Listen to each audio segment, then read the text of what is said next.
దేశంలోని ఎడ్యుకేషన్ సిస్టంలో మార్పులు చేయాల్సిన అవసరం ఉందన్నారు రాష్ట్రపతి ప్రణబ్. గతమెంతో ఘనకీర్తి కలిగిన మన విద్యా వ్యవస్థ ఇప్పుడు కింది స్థాయికి చేరుకుందన్నారు.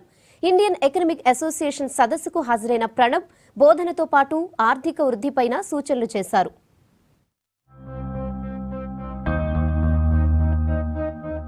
ప్రపంచానికే నాణ్యమైన ఉన్నత విద్యను అందించిన భారతదేశం ఇవాళ ప్రపంచ స్థాయి ప్రమాణాలను ఆశించిన స్థాయిలో అందుకోలేకపోతుందన్నారు రాష్ట్రపతి ప్రణబ్ ముఖర్జీ. రాజేంద్రనగర్లోని ప్రొఫెసర్ జయశంకర్ అగ్రికల్చర్ వర్సిటీలో జరిగిన ఇండియన్ ఎకనామిక్ అసోసియేషన్ 98వ వార్షిక సదస్సుకు రాష్ట్రపతి ముఖ్య అతిథిగా హాజరయ్యారు. దేశంలో కాస్ట్లీ ఎడ్యుకేషన్ కాదు, క్వాలిటీ ఎడ్యుకేషన్ ఇవ్వాలని అభిప్రాయపడ్డారు.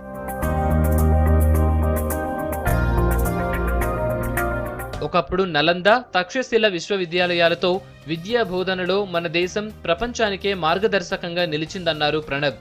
విదేశీ మేధావులను మన విద్యా సంస్థలు ఆకర్షించాయన్నారు. ప్రస్తుతం ప్రపంచంలోని 200 ఉత్తమ విద్యా సంస్థల్లో భారత్కు చెందిన 2 యూనివర్సిటీలు మాత్రమే చోటు సంపాదించడం బాధాకరమన్నారు. నైపుణ్యతను పెంచే విధంగా స్టూడెంట్స్ కు శిక్షణ ఇవ్వాలని విద్యావేత్తలకు సూచించారు.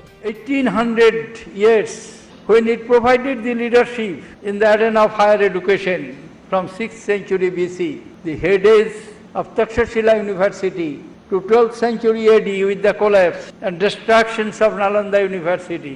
Indian universities of higher learning. అవకాశాలను సృష్టించుకోవడంలో దేశ యువత ముందంజలో ఉందన్నారు Pranab. Startup India, standup India మంచి కార్యక్రమమని చెప్పారు.